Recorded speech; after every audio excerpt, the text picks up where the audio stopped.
For most of my life, I wore the badge of peacekeeper with quiet pride. I was the one who smoothed over tensions at family dinners, the friend who mediated arguments, the colleague who absorbed criticism to avoid conflict. I believed that maintaining harmony was not just a social skill, but a moral imperative, a sign of maturity, wisdom, and emotional intelligence. I told myself that my willingness to bend, to accommodate, to let things slide was what made me a good person. But somewhere along the way, keeping the peace stopped being about creating genuine harmony and became about maintaining a facade. It became about protecting others from discomfort, while I quietly suffocated under the weight of unspoken truths. And eventually, it nearly cost me everything. My journey as a peacekeeper began early, rooted in a childhood where conflict meant chaos. I grew up in a household where raised voices signaled danger, where tension in the air could erupt into something frightening and unpredictable.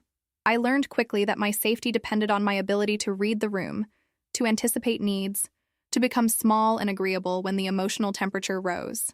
As a child, I developed an almost supernatural ability to sense when discord was brewing.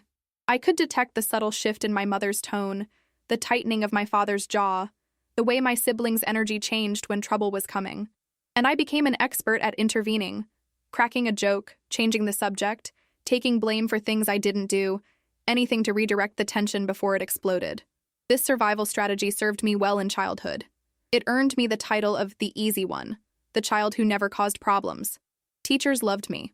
Extended family praised my maturity. I learned that being the peacekeeper brought rewards, approval, safety, a sense of control in an otherwise unpredictable world. But what I didn't realize was that I was building a prison. With each conflict I smoothed over, each feeling I suppressed, each time I prioritized someone else's comfort over my own truth, I was constructing walls that would eventually trap me. As I moved into adulthood, the pattern intensified. In friendships, I was always the one who apologized first, even when I wasn't wrong. I absorbed others' bad moods, made excuses for their hurtful behavior, and convinced myself that understanding their perspective meant I had no right to feel hurt by their actions. In romantic relationships, I became a chameleon. I molded myself to fit my partner's needs, preferences, and expectations. If they wanted quiet, I became silent. If they wanted social, I forced myself to be outgoing. If they criticized me, I took it as an opportunity for self-improvement, rather than questioning whether their criticism was fair or kind. At work, I said yes when I meant no. I took on projects I didn't have time for. I stayed late to cover for colleagues who took advantage of my reliability. I absorbed blame in meetings to protect team harmony. I convinced myself that this was leadership, that this was what it meant to be a team player. The common thread through all of this was a deep-seated belief that my needs, feelings, and boundaries were somehow less important than maintaining smooth relationships. I had internalized the message that conflict was inherently bad, that setting boundaries was selfish, that speaking up for myself made me difficult or demanding. What I didn't understand then was that the peace I was keeping wasn't real peace at all. It was a silence built on suppression. It was a harmony that existed only because one person, me, was absorbing all the discord. Real peace, I would later learn, isn't the absence of conflict.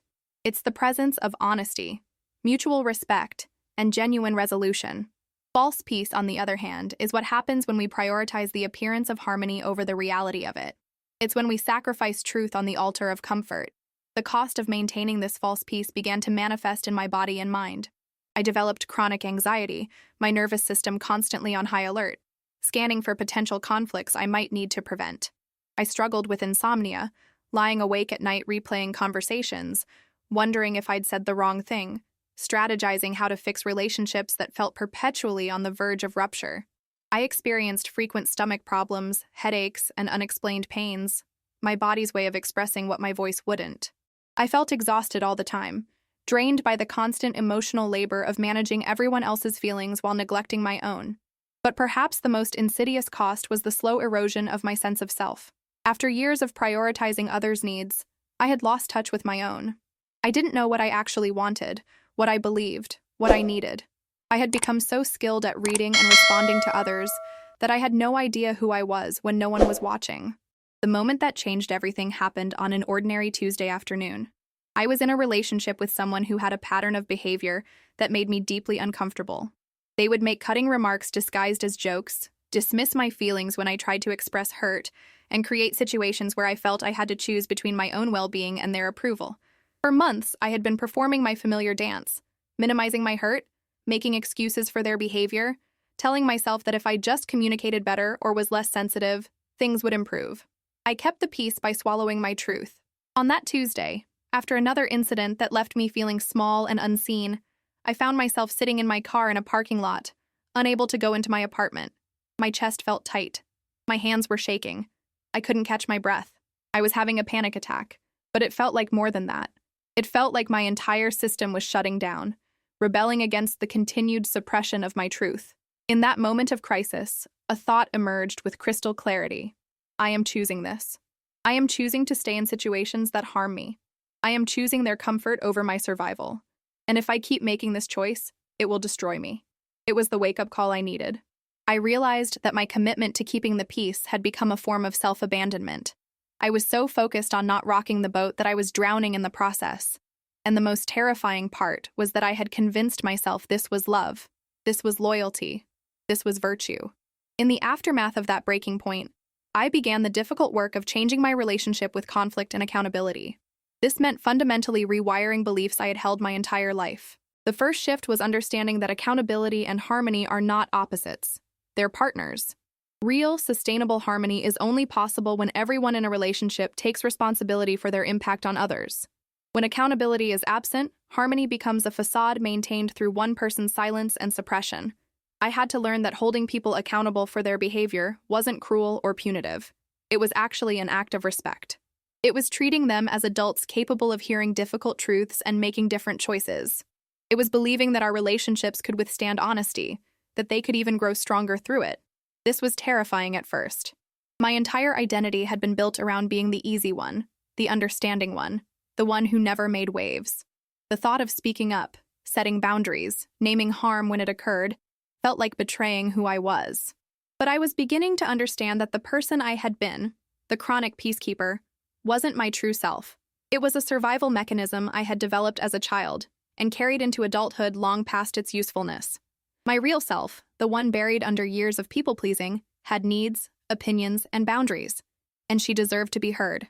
The practical work of choosing accountability over false harmony meant learning entirely new ways of communicating. I had to develop skills I had actively avoided my whole life. I learned to use I statements to express my feelings without blaming.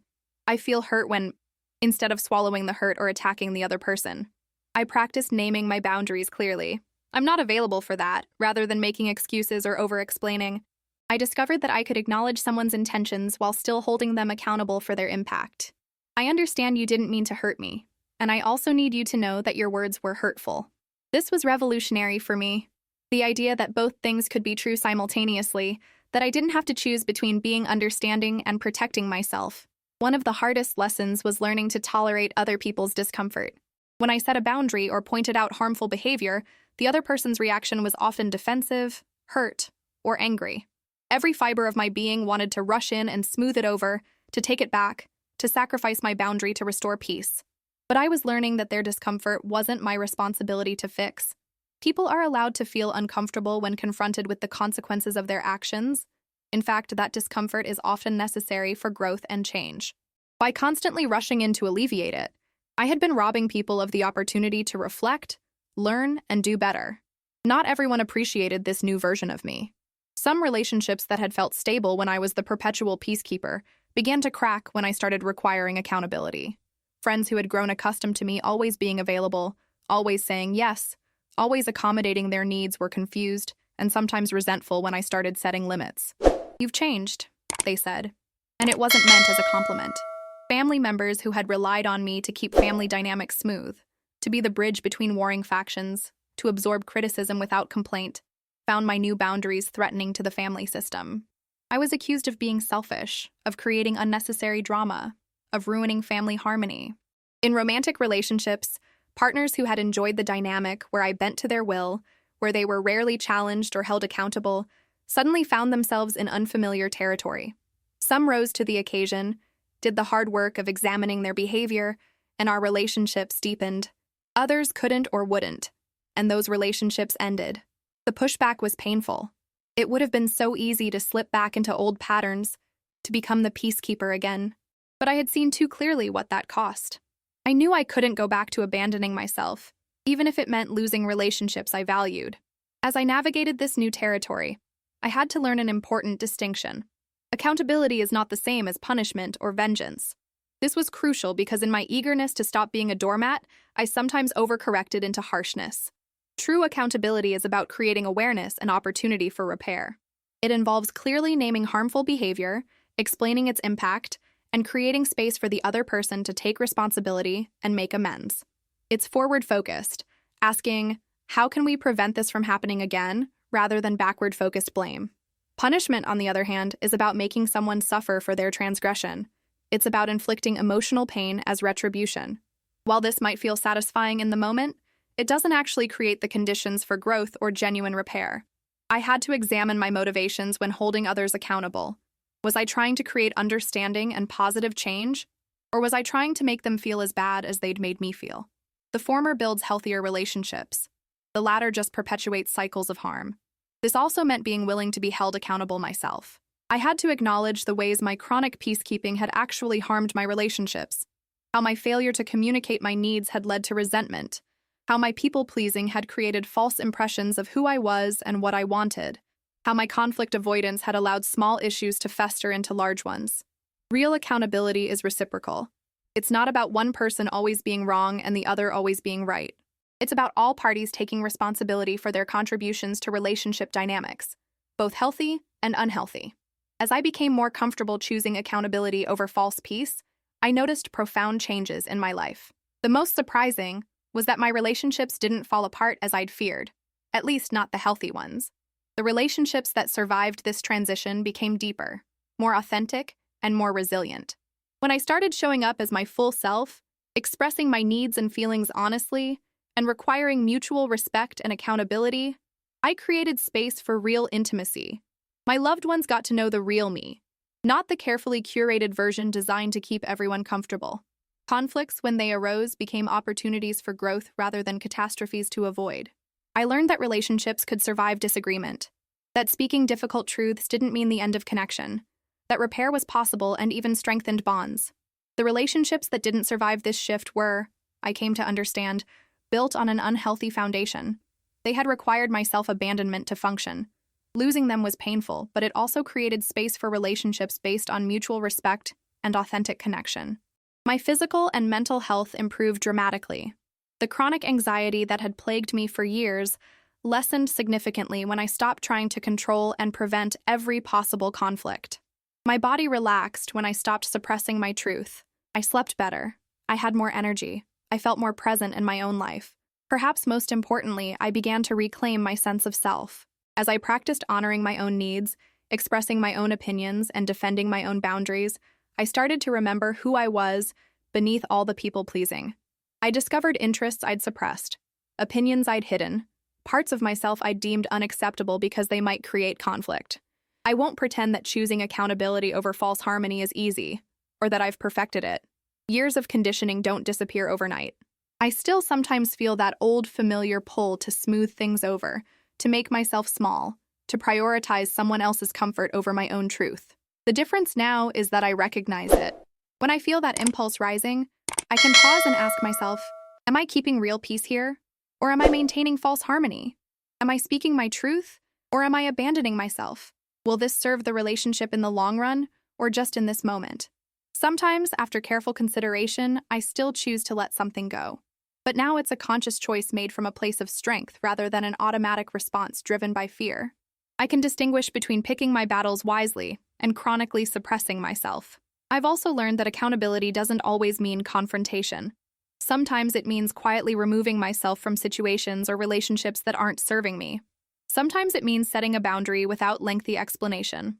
Sometimes it means accepting that not everyone is capable of the kind of relationship I need and letting them go with compassion. The practice of accountability requires ongoing discernment. It asks me to stay connected to my internal compass, to trust my perceptions, to value my experience, and to believe I'm worthy of relationships where I can show up as my full self. Today, my life is less peaceful in the conventional sense than it was when I was a chronic peacekeeper.